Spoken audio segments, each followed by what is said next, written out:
وہ میرے پاس تھا، جب اس نے چاہا اس نے واپس لے لیا، اسی نے دیا تھا نا۔ تھوڑی دیر بعد خبر آئی کہ آپ کے جتنے جانور تھے، ہزارہا اونٹ تھے، بکریاں تھی، ریوڑ کے ریوڑ تھے، سارے جانور جو ہیں وہ مر گئے۔ کسی نے آ کر کہا کہ اب آپ کی جتنی دولت تھی، جتنے جانور تھے، وہ بھی مر گئے۔ سبحان اللہ، اب اللہ کا شکر بجا لاتے، کہتے یا اللہ، جو رب کا تھا اس نے واپس لے لیا، اسی کا تھا، جتنی دیر چاہا میرے پاس رہا، واپس لے لیا اس نے۔ میں اپنے رب کی رضا پر راضی، میں اس امتحان پر راضی ہوں۔ اللہ اکبر۔ اب کیا ہوا کہ آپ کی تمام کھیتیاں اور جو باغات تھے، بہت بڑی زمینیں تھیں، بڑے بڑے کھیت تھے، وہ بھی سارے کے سارے برباد ہو گئے۔ کسی نے آ کر بتایا کہ حضور اب تو کھیت بھی گئے، اب باغات بھی گئے۔ آپ نے فرمایا کہ جس کا تھا اس نے لے لیا، میں اس کی رضا پر راضی ہوں۔ جب تک میرے پاس تھا وہ میرے پاس تھا، اب رب نے واپس لینا چاہا تو اس نے لے لیا۔ اب he was empty handed، یعنی اب کچھ بھی نہیں تھا، نہ بچے ہیں، نہ مال ہے، نہ جانور ہے، نہ مکان ہے۔ مگر حضرت ایوب علیہ السلام کی زبان پر پھر بھی شکر ہے، اب بھی شکر ہے، شکوہ نہیں ہے کہ اللہ میں تیری رضا پر راضی ہوں۔ لیکن ابھی امتحان ختم نہ ہوا تھا، اور اس امتحان کے پیچھے بعض مفسرین نے ایک اور قول بھی نقل کیا کہ شیطان نے حضرت ایوب علیہ السلام کو دیکھ کر اللہ کی بارگاہ میں کہا کہ مولا، یہ تیرا بندہ اس لیے تیرا شکر گزار ہے کہ تو نے اسے بڑا نوازا ہے، بڑا مال دیا ہے، اولاد دی ہے، گھر دیا ہے۔ تو اب رب کریم نے حضرت ایوب پر امتحان بھیجا تاکہ پتہ چلے کہ میرے نیک بندے امتحان کے بعد بھی صبر کرتے ہیں۔ لیکن اب سب چلا گیا نا، تو شیطان نے کہا کہ ابھی جان تو باقی ہے نا، صحت تو باقی ہے۔ اللہ اکبر۔ مزید آزمائش آئی، اور یہ ہوا کہ آپ کو بیمار کر دیا گیا۔ مبارک جسم پر بڑے بڑے آبلے پڑ گئے، پھوڑے جس کو کہتے وہ پڑ گئے۔ اس حال میں آپ کے سارے دوست بھی آپ کو چھوڑ کے چلے گئے۔ آج کل ویسے بھی حال ایسا ہی ہے جناب، جب تک پیسہ ہے، شہرت ہے، آپ کے پاس کوئی مال ہے تو آس پاس بہت سارے لوگ ہوتے ہیں، مگر جب یہ سب چیزیں چلی جائیں نا تو بعض اوقات ایسی کنڈیشن میں اپنے اور پرائیوں کی جانچ بھی ہو جاتی ہے کہ اب کون کھڑا ہے۔ دوستی مال کے لیے تھی، دوستی شہرت کے لیے تھی، دوستی منصب کے لیے تھی، یا کسی کی ذات سے واقعی خالص دوستی تھی؟ اب کیا ہوا، آپ کے سارے رشتہ دار، سارے دوست بھی دور چلے گئے، سوائے آپ کی فرما بردار زوجہ تھی جن کا نام تھا رحمت بن افراہیم، اور یہ حضرت یوسف علیہ السلام کی پوتی بھی تھی، اللہ کے نبی کی آل سے تھی، وہ آپ کی خدمت کرتی رہی۔ اب جسم پر پھوڑے ہیں، آبلے ہیں، ایک بیوی ہے، نہ پیسہ ہے، نہ مال ہے، نہ بچے ہیں، واٹ ایور جو تھا سب ختم، مگر زبان ہے کہ اس پر پھر بھی اللہ کا ذکر جاری ہے، پھر بھی شکر جاری ہے، پھر بھی صبر ہے۔ بات کرنا آسان ہے جناب، مشکل آئے اور صبر کرے بندہ، اصل امتحان یہ ہے۔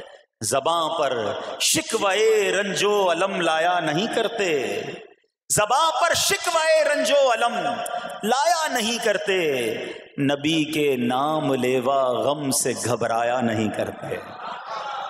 ہم میں سے کسی پر ایسی آزمائش نہیں آئی نا، چھوٹی موٹی آزمائشیں تو آتی رہیں گی۔ ایک بات یاد رکھنا، یہ زندگی کی جو گاڑی ہے نا، یہ مسائل کے پہیوں پر ہی چلتی ہے۔ ہمیں بعض اوقات کسی کی گاڑی، کسی کا مکان، کسی کا خوبصورت چہرہ، کسی کی مسکراہٹ دیکھ کر لگتا ہے یار یہ تو دنیا کا سب سے سخی آدمی ہے۔ ایسا نہیں، تو یہ نہ سمجھے کہ سارا جہان جناب سخی ہے اور میں اکیلا دکھی ہوں، ایسا نہیں ہوتا، بلکہ ہر اس جہاں میں تقریباً ہر بندہ ایسا ہوتا ہے جس کے ساتھ کوئی نہ کوئی دکھ لگا ہوا ہوتا ہے، کوئی نہ کوئی پریشانی ہے، کسی کو مال کی پریشانی، کسی کو روزگار کی پریشانی، کسی کو بیماری لگی ہے، کسی کو اور ٹینشن ہے۔ تو یہ کبھی بھی نہ سوچے کہ میں زندگی گزاروں گا اور کوئی ٹینشن نہیں آئے گی۔ تیار رہو امتحان کے لیے، امتحان ضرور آنا ہے۔ اب کمال یہ ہے کہ اس امتحان میں پاس کون ہوتا ہے۔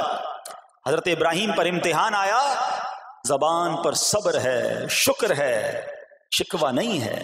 اب کیا ہوا، کہ آپ کا سال ہاں سال تک یہ حال رہا. یہ 2-4 مہینے کا پرابلم نہیں تھا، کئی سال تک آپ بیمار رہے. آپ کی زوجہ جو ہے وہ خدمت کرتی رہی. اچھا یہاں ایک غلط فہمی دور کر دوں کہ کچھ لوگ یہ کہتے ہیں، یہ کتابوں میں پتہ نہیں کچھ کتابوں میں لکھ دیا گیا کہ حضرت ایوب علیہ السلام کو معاذ اللہ کوڑ کی بیماری ہو گئی تھی. ایسا بالکل نہیں تھا. کوڑ کی بیماری نہیں ہوئی تھی، بلکہ نہ کوڑ ہوا نہ جزام ہوا. آپ کو جسم پر پھوڑے پھنسیاں جن کو کہتے ہیں آبلے نکل آئے تھے. کیونکہ کوڑ کی بیماری وہ ہوتی ہے کہ جس سے لوگ نفرت یا حقارت کرتے ہیں. اللہ کے کسی بھی نبی کو کبھی بھی کوئی ایسی بیماری نہیں ہوئی جس کی وجہ سے لوگ اس سے حقارت یا نفرت کریں یا دور بھاگیں. کیونکہ اللہ نے ان نفوس قدسیہ کو، ان نیک بندوں کو، ان منتخب شخصیات کو لوگوں کی ہدایت کے لیے بھیجا ہے. ان کو کبھی کوئی ایسی چیز نہیں ہوئی کہ جس سے لوگ گھن کھا کر دور بھاگیں. تو یہ بالکل غلط ہے. البتہ آپ کے جسم پر آبلے تھے، پھوڑے تھی، اور اللہ اکبر آپ اس حال میں کیا رب سے عرض کرتے تھے؟ آپ عرض کرتے تھے، قرآن میں یہ الفاظ موجود ہیں، انی مسنی الضر وانت ارحم الراحمین. ترجمہ کیا ہے؟ مجھے تکلیف پہنچی اور تو سب مہر والوں سے بڑھ کر مہر والا ہے، رحم کرنے والوں میں سب سے بڑھ کر رحم کرنے والا ہے. یعنی اللہ کی بارگاہ میں یہ عرض کرتے تھے، یا اللہ تکلیف پہنچی ہے، رحم تو نے کرنا ہے، تو ارحم الراحمین ہے. زمانے سے نہیں کہتے تھے. یہاں ایک اور پرابلم ہے. میں کوئی مسئلہ ہوتا ہے، پرابلم آتی ہے، ہم ساری دنیا سے کہتے ہیں یہ مسئلہ ہو گیا، یہ پرابلم ہو گئی. نہیں، ساری دنیا میں سے کوئی آپ کا مسئلہ حل نہیں کر سکتا. اس سے بات کرو نا جو مسائل کو حل کرنے والا ہے، اس سے عرض کرو نا جو مصیبت کو دور کرنے والا ہے. ادھر ادھر جانے کی بجائے پرابلم یہ ہے جب بھی مشکل آتی ہے ہم سب کے پاس جاتے ہیں، ہم رب کے پاس نہیں جاتے ہیں. جاؤ اس کے پاس جو حل المشکلات ہے، جو مصیبتوں کو حل کرنے والا ہے، اس کی بارگاہ میں فریاد کرو. وہ شاعر کتنی پیاری بات لکھتے ہیں نا، یہ بہت سارے لوگوں کے لیے درس ہے جو اپنی پرابلمز کے لیے دنیا والوں کے پاس جاتے ہیں. ارے اگر پکارنا ہے تو اللہ کی بارگاہ میں پکارو، التجا کرنی ہے تو اللہ کے حبیب سے عرض کرو نا. شاعر لکھتے ہیں، کسی کا احسان کیوں اٹھائیں، کسی کو حالات کیوں بتائیں، کسی کا احسان کیوں اٹھائیں، کسی کو حالات کیوں بتائیں. تمہیں سے مانگیں گے تم ہی دو گے، تمہارے در سے ہی لو لگی ہے. ہم اللہ کی بارگاہ میں عرض کریں، اللہ کے حبیب کی بارگاہ میں لو لگائیں. دنیا والوں کے پاس کچھ نہیں رکھا، لیکن ہم دنیا والوں کو بتا کر اپنے صبر کا ثواب بھی ضائع کر دیتے ہیں. دیکھو حضرت ایوب علیہ السلام کا صبر، کسی سے نہ کہا، اللہ کی بارگاہ میں عرض کرتے رہے. اب آپ کی آزمائش کا وقت پورا ہوتا ہے، دعا کرتے رہے، التجا کرتے رہے، صبر کرتے رہے. حکم ہوا کہ اپنا پاؤں زمین پر مارو. حضرت ایوب علیہ السلام نے پاؤں زمین پر مارا تو زمین سے ایک چشمہ پھوٹ اٹھا. حکم الہی سے حکم دیا گیا کہ اب اس پانی سے غسل کرو. آپ نے جب اس پانی سے غسل کیا تو آپ کی تمام بیماریاں دور ہو گئیں. پھر آپ 40 قدم چلے، دوبارہ زمین پر قدم مارنے کا حکم دیا.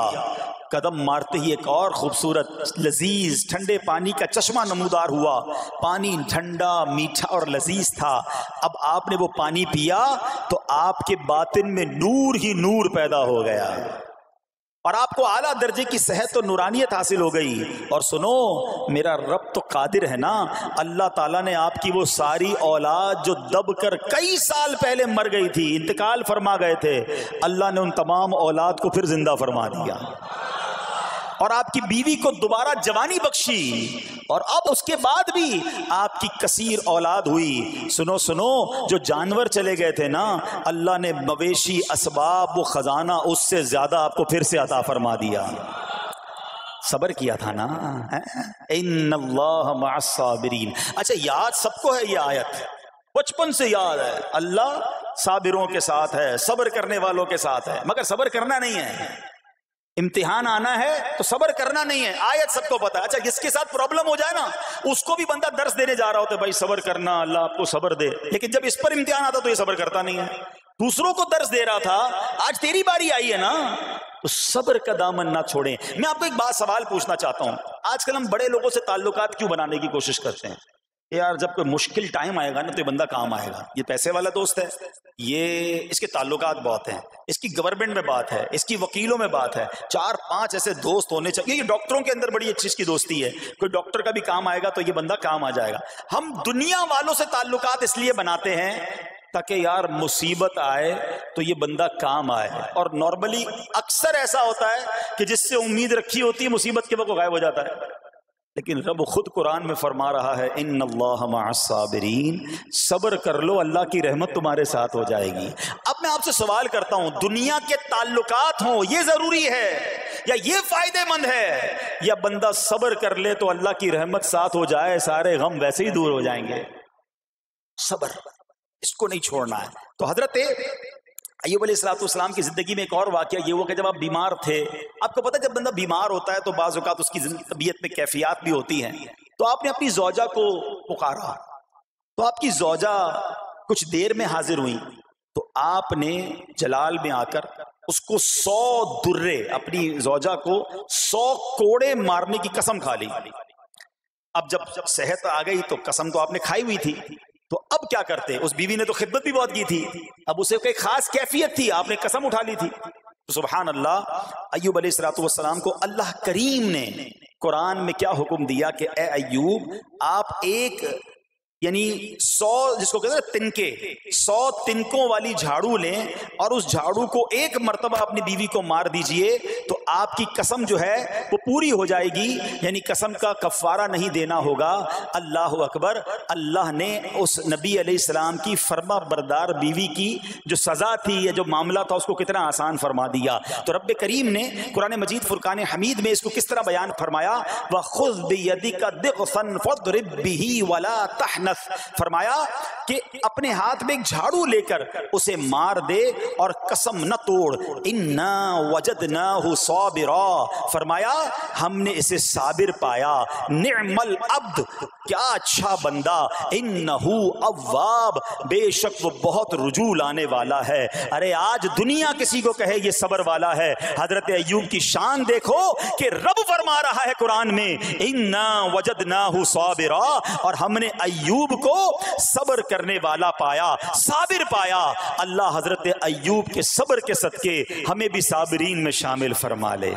اللہ اکبر, سبحان اللہ. اور رب کریم نے جو اواب فرمایا, علماء کہتے ہیں کہ یہ اواب کے لاجواب خطاب کو جو آپ کے سر مبارک پر ایک تاج کی طرح رکھ دیا گیا, کیونکہ اواب کے معنی کیا ہے, انہو اواب, بے شک وہ بہت رجوع لانے والا ہے. اللہ اکبر. صبر کیا تو رب نے کیسے کیسے القاب جو ہیں وہ قرآن میں عطا فرمائے. یہاں ایک اور بات بھی سیکھنے والی ہے کہ حضرت ایوب علیہ السلام کے صبر کا کمال یہ ہے کہ قرآن میں ذکر آ گیا, آپ صبح قیامت تک حافظ تلاوت کریں گے, تراویح میں قرآن پڑھا جائے گا, جب بھی قرآن کی تلاوت دنیا کے کونے کونے میں کی جائے گی, قیامت تک حضرت ایوب کے صبر کا ذکر ہوتا رہے گا.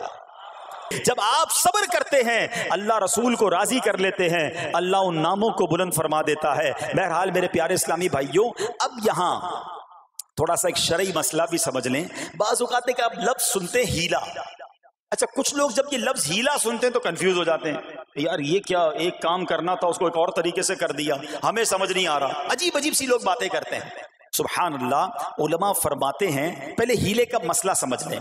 فتاوی عالمگیری میں ہے جو ہیلا کسی کا حق مارنے یا اس میں شبہ پیدا کرنے یا باطل ذریعے سے فریب دینے کے لیے کیا جائے وہ مکروہ ہے, اور جو ہیلا اس لیے کیا جائے کہ آدمی حرام سے بچ جائے یا حلال کو حاصل کر لے وہ اچھا ہے. انما الاعمال بالنیات, غلط نیت سے ہیلا کہ کسی کا حق دبا لوں یا معاذ اللہ زکوٰۃ ادائی نہ کرنی پڑے, تو اللہ کو کوئی دھوکہ نہیں دے سکتا, اللہ دیکھ رہا ہے کہ اس کی نیت کیا ہے. لیکن ہیلا اس لیے ہے کہ حرام سے بچ جائے, حلال حاصل کر لیا جائے. تو اس کی جو جواز کی صورتیں ہیں علماء نے فرمایا یہ آیت اس میں دلیل ہے, اور آیت کیا تھی, وَخُذْ بِيَدِكَ ضِغْثًا فَاضْرِب بِهِ وَلَا تَحْنَثْ, اور فرمایا اپنے ہاتھ سے ایک جھاڑو لے کر اسے مار دو اور قسم نہ توڑو.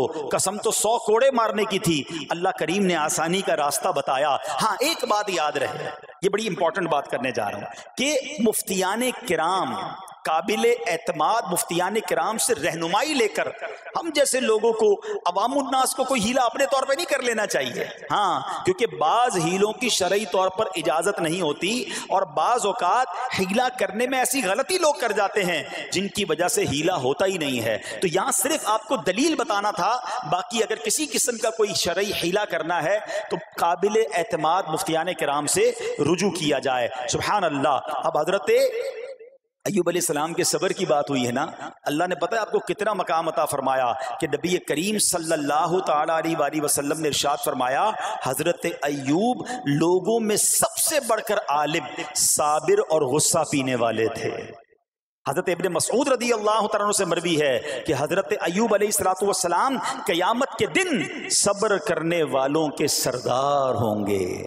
ہاں، صبر کرنے والوں کے بھی سردار ہوں گے. اچھا، بعض اوقات ہوتا کیا ہے، اچانک کوئی پرابلم آ گئی، کہیں آگ لگ گئی، گاڑی میں نقصان ہو گیا، پیسے چوری ہو گئے، موبائل چوری ہو گیا، کوئی چیز میں نقصان ہو گیا، کاروبار میں نقصان ہو گیا، صحت خراب ہوئی.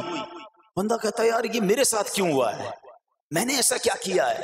بعض اوقات زبان سے شکوے، شکایت، حالانکہ قرآن مجید فرقان حمید نے تو پہلے ہی ہمیں بتا دیا ہے. ہمارا پرابلم پتہ ہی کیا ہے، ہم بہت ساری باتیں جانتے ہیں دنیا کی، قرآن و حدیث پڑھتے نہیں ہیں، تو مینٹلی پریپیئرڈ نہیں رہتے. آپ کو پہلے ہی پتا ہو کہ یار گرمیاں آنے والی ہیں، تو اچانک گرمیاں آئیں گی تو پریشان نہیں ہوں گے نا. آپ کو پتا تھا جون جولائی میں گرمیاں ہوتی ہیں بھائی، سردیاں نہیں ہوتی. آپ پنکھا بھی تیار رکھتے ہیں، ٹھنڈا پانی کا انتظام بھی رکھتے ہیں، گرمی کے وقت باہر کم نکلتے ہیں. اور سردیاں آتی ہیں آپ کو پہلے ہی پتا ہوتا ہے، اب رضائی تیار کر لیتے ہیں، سویٹر نکال لیتے ہیں. ایسا نہیں ہوتا کہ صبح اٹھتے تو 40 ڈگری ہوتا ہے، دوسرے دن اٹھتے تو 5 ڈگری ہوتا ہے. بندہ کہ یار آج ٹھنڈ کی ہو گئی، کل گرمی کی ہو گئی. مینٹلی پریپیئرڈ جب بندہ ہوتا ہے تو وہ تیار ہوتا ہے. اگر جو قرآن پڑھنے والا ہے، حدیث پڑھنے والا ہے، اس کو تو پہلے ہی مینٹلی پریپیئرڈ ہونا ہے. کیوں؟ قرآن کا وعدہ ہے نا، قرآن کا اعلان سنو. اللہ کریم قرآن مجید میں کیا ارشاد فرماتا ہے؟ بسم اللہ الرحمن الرحیم وَلَنَبْلُوَنَّكُمْ بِشَيْءٍ مِّنَ الْخَوْفِ وَالْجُوعِ وَنَقْصٍ مِّنَ الْأَمْوَالِ وَالْأَنفُسِ وَالثَّمَرَاتِ وَبَشِّرِ الصَّابِرِينَ. اور ضرور ہم تمہیں آزمائیں گے. کیا فرمایا؟ ضرور آزمائیں گے، تیار رہو. there is examination. اچھا، آزمائش کن کی چیزوں کی ہوگی؟ سبحان اللہ. قرآن نے لسٹ بھی دے دی ہے کہ آزمائش کیا ہوگی. فرمایا کچھ ڈر سے، اچانک خوف آ جاتا ہے نا، کوئی دشمن آ جاتا ہے، کوئی دھمکی دے رہا ہوتا ہے، اچانک حالات خراب ہو جاتے ہیں، دل میں خوف بیٹھ جاتا ہے. پھر فرمایا بھوک سے، مال کم ہو گیا، تنگی آ گئی تو بھوک سے. پھر فرمایا کچھ مالوں اور جانوں اور پھلوں کی کمی سے. کبھی کاروبار میں نقصان ہوگا، کبھی کسی کے باغات ہے تو باغ فصل اجڑ سکتی ہے، آپ کو کوئی نقصان ہو سکتا ہے، کسی جگہ آگ لگ سکتی ہے، اور جانوں کی کمی سے بیماری بھی آ سکتی ہے. مگر آگے کیا فرمایا؟ وَبَشِّرِ الصَّابِرِينَ. خوشخبری سنا ان صبر والوں کو. اور جب سبحان اللہ یہ ایگزام آتا ہے نا، جو اس ایگزام سے نکل جاتا ہے تو رب نے فرمایا خوشخبری ہے. اللہ اکبر. ہم نے زندگی میں دیکھا ہے جس نے مصیبت پر صبر کیا، اللہ کی رضا پر راضی رہا، اللہ نے مشکل سے بھی نکالا اور پہلے سے اسے زیادہ عطا فرما دیا. ہمارا پرابلم ہی ہم ٹیسٹ میں فیل ہو جاتے ہیں. جیسے ہی امتحان شروع ہوا، واویلا شروع، شور شروع، شکوے شروع. سب کو بتانا، حالانکہ کر کوئی نہیں سکتا لیکن سب کو بتائیں گے. نہ کرو ایسا، میں جانوں میرا رب جانے، مجھے کیوں کسی کو بتانا.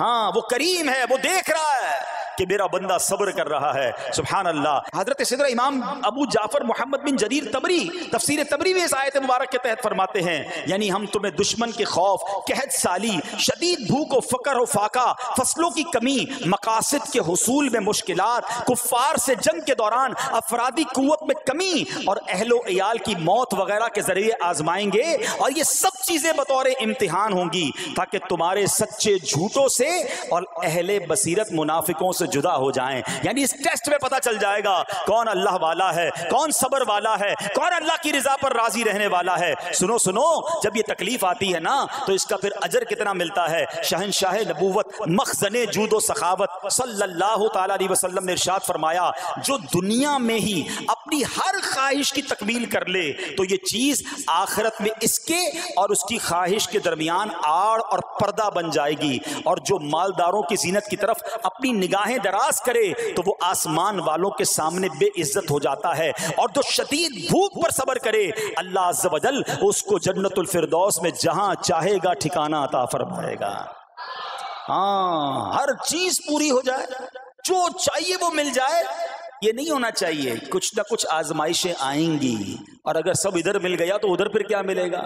ہم اللہ سے یہ دعا کرتے ہیں کہ ادھر بھی عطا فرمائے، ادھر بھی محروم نہ کرے.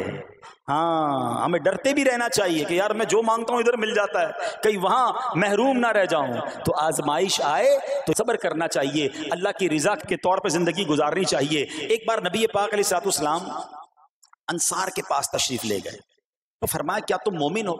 بڑا کمال کا سوال جواب ہے، ذرا غور کیجئے گا. ہمارے پاس بھی کوئی آ کر کہے کہ کیا تم مومن ہو تو ہم کیا جواب دیں گے؟ صحابہ خاموش رہے.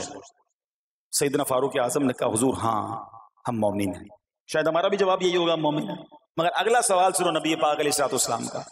فرمایا کہ اگر تم مومن ہو تو تمہارے ایمان کی علامت کیا ہے؟ ہاں، اب ہم سے کوئی یہ سوال کرے تو ہم جواب کیسے دیں گے؟ بھائی تم کہہ رہے ہو مومن ہیں، واٹ از دا سمٹمز؟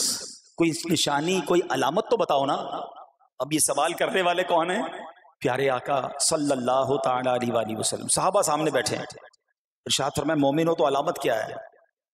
کیا شاندار جواب دیا کہ صحابہ کرام نے کہ ہم جب فراخی کی حالت ہوتی ہے نا، آسانی ہوتی ہے تو ہم شکر ادا کرتے ہیں. جب آزمائش آتا ہے، کوئی پرابلم آتی ہے، ہم صبر کرتے ہیں اور اللہ کے فیصلے پر راضی رہتے ہیں. نبی اکرم علیہ الصلوۃ والسلام نے جواب میں کیا فرمایا؟ رب کعبہ کی قسم تم مومن ہو. تو پتہ یہ چلا کہ مومن ہونے کی نشانی یہ ہے کہ جب اچھے دن آئیں تو شکر کرے، اور مشکل کے دن آئیں تو اللہ کی رضا پر، اللہ کے فیصلوں پر راضی رہے، صبر کرے. اب آؤ سوال کرتے ہیں. اچھے دن آتے تو ہم کیا کرتے ہیں؟ ارے بھائی میں تو انتظار میں تھا، تھوڑے پیسے آئیں تو فلاں عیاشی کروں، فلاں گناہ کروں. تھوڑے پیسے تھے تو وہ کام ہی نہیں کر پا رہا تھا، اب تو موقع لگا ہے، اب تو دن آئے ہیں. معاذ اللہ، جس کو اللہ نعمتیں دیتا ہے، فراخی دیتا ہے، تو وہ اللہ کی نافرمانی میں لگ جاتا ہے. اور جب اس کو کوئی آزمائش بھیجتا ہے تو وہ ناشکری کہہ کر، بلکہ بعض اوقات تو کفریہ کلمات منہ سے نکال کر ایمان سے بھی ہاتھ دھو بیٹھتا ہے. ایسا نہیں ہونا چاہیے.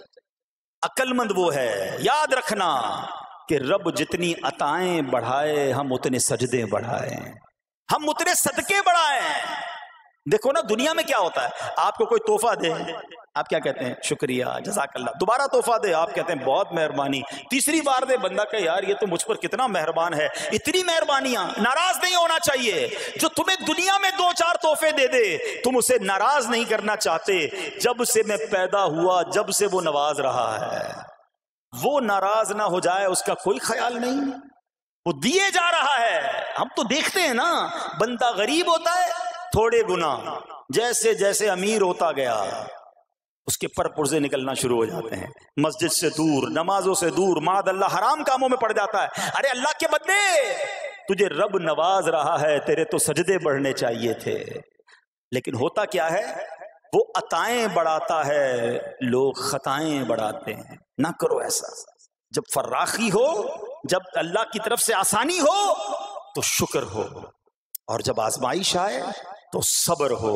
یہی مومن کی نشانی ہے. اور اللہ سے دعا کرتے ہیں کہ اللہ کریم ہمیں اپنے شکر گزار اور صبر کرنے والے بندوں میں شامل فرما لے. اور یقین کریں صبر کا جو پھل ہے نا، وہ کہتے ہیں نا صبر کا پھل میٹھا. او ہو، بالکل ٹھیک کہا، بلکہ بہت میٹھا ہے.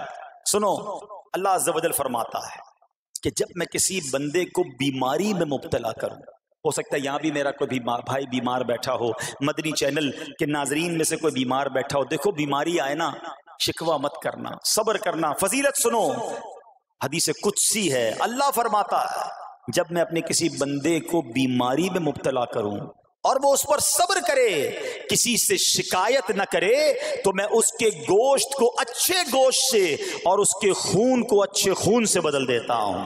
پھر اگر اسے شفا دیتا ہوں تو ایسی شفا دیتا ہوں کہ اس کے نامہ اعمال میں کوئی گناہ نہیں رہتا. اور اگر میں اسے دنیا سے اٹھا لوں تو اسے اپنی رحمت کاملہ کے سائے میں لے جاتا ہوں.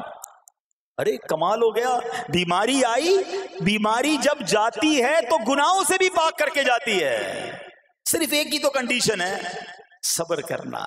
بیماری آئی صبر کرنا، ہاں کسی سے بات نہ کریں، شکوہ نہ کریں، اللہ کی بارگاہ میں عرض کریں مولا تیری مہربانی، ہاتھ میں درد ہے باقی جسم تو سلامت ہے، اے اللہ آنکھ میں درد ہے باقی جسم تو سلامت ہے، اے اللہ گردوں میں پرابلم ہے میرا باقی جسم تو سلامت ہے، یہ بھی تیری مہربانی ہے۔ اللہ کرے کہ ہم شکر گزار بندے بن جائیں، کیونکہ یہ بیماری تو ہمارے گناہ معاف کروانے آئی تھی، مگر افسوس یہ ہے کہ جو گناہ معاف کروانے والا کام ہمارے ساتھ ہوا اس میں بھی ہم نے اللہ کو ناراض کر دیا اور شکوے شکایات کی۔ سنو سنو، اس نے اخلاق کے پیکر نبیوں کے تاجور صلی اللہ تعالی علیہ وسلم نے ارشاد فرمایا، ابھی تو صرف بیماری کی بات ہوئی نا، اب آؤ اگر کسی کو کاروبار میں نقصان ہو گیا، کسی کے پیسے کم ہو گئے، کسی کی جان و مال کا کوئی نقصان ہوا، کوئی آگ وغیرہ لگ گئی، سنو اللہ کے حبیب علیہ الصلوۃ والسلام فرماتے ہیں کہ اللہ ارشاد فرماتا ہے، پھر حدیث قدسی ہے کہ جب میں اپنے کسی بندے کے بدن یا اس کے مال یا اس کی اولاد کی طرف کوئی سختی بھیجوں،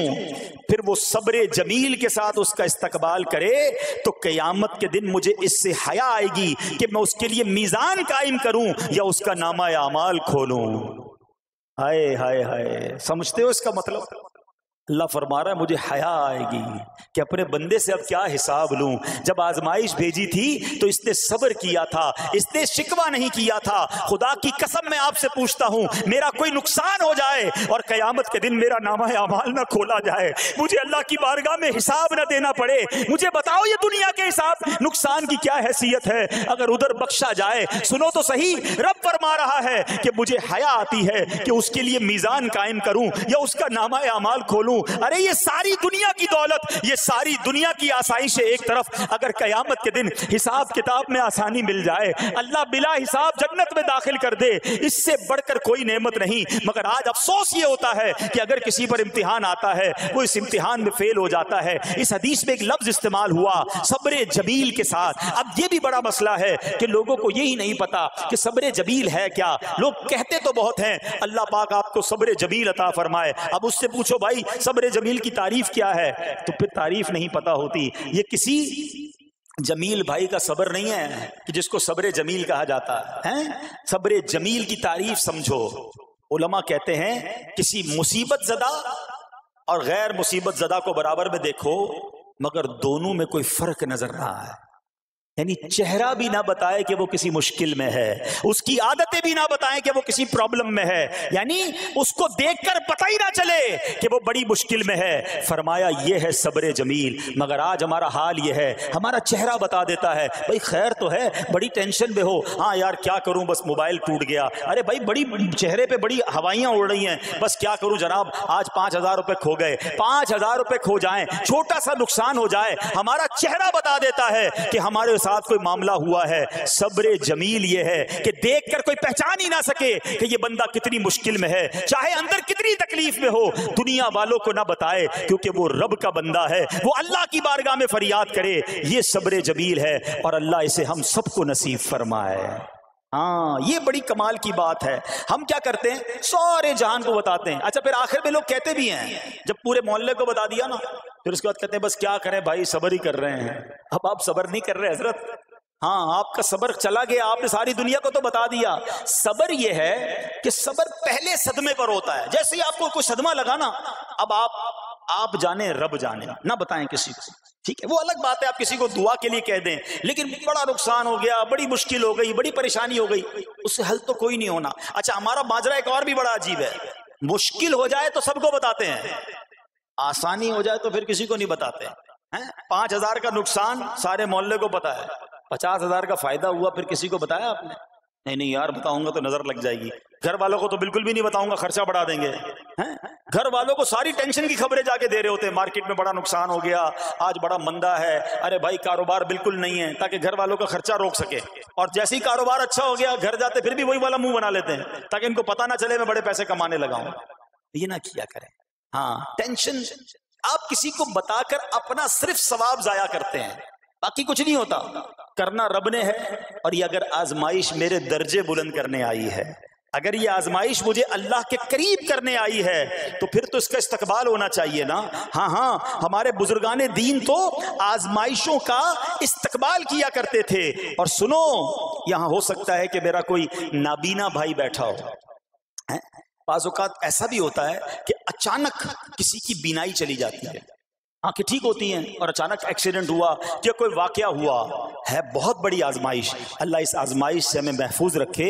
مگر دیکھو میرے رب کی شان دیکھو، جب بھی کوئی تکلیف آتی ہے نا، بندہ صبر کرے، اس تکلیف کا اجر تیار ہے، اس کا کمال سے اس کی رحمت تیار ہے، رحمت کی برسات تیار ہے. سنو، اللہ فرماتا ہے کہ اے جبرائیل، جب میں اپنی کسی بندے کی بینائی لے لوں تو اس کا اجر یہ ہے کہ میں اسے اپنے دیدار سے مشرف فرماؤں گا.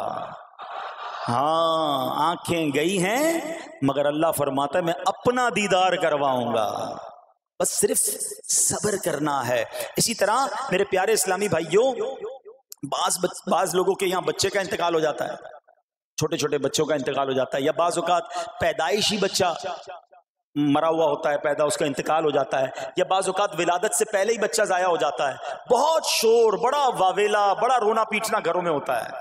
مت کیا کرو ایسا. یقین کریں یہ بہت بڑا انعام تمہیں ملنے جا رہا ہے. ایسا نہ ہو یہ رونا پیٹنا، یہ بے صبری، یہ اللہ کی بارگاہ میں شکوے شکایات، اتنے بڑے تم اجر سے محروم رہ جاؤ. سنو، اللہ کے آخری نبی صلی اللہ تعالی علیہ وسلم نے فرمایا، جس مسلمان جوڑے کے 3 بچے انتقال کر جائیں، اللہ عز و جل ان بچوں پر فضل و رحمت کرتے ہوئے ان دونوں یعنی ماں باپ کو جنت میں داخل فرمائے گا. صحابہ کرام نے عرض کی کسی کے 2 بچے، فرمایا 2 بچے بھی. پھر عرض کی اور 1، فرمایا 1 بھی. پھر فرمایا اس ذات کی قسم جس کے قبضہ قدرت میں میری جان ہے، جس عورت کا کچا بچہ فوت ہو جائے یعنی حمل ضائع ہو جائے اور وہ اس پر صبر کرے تو وہ بچہ اپنی ماں کو اپنی ناف کے ذریعے کھینچتا ہوا جنت میں لے جائے گا. یہ تو جنت کا ٹکٹ تھا.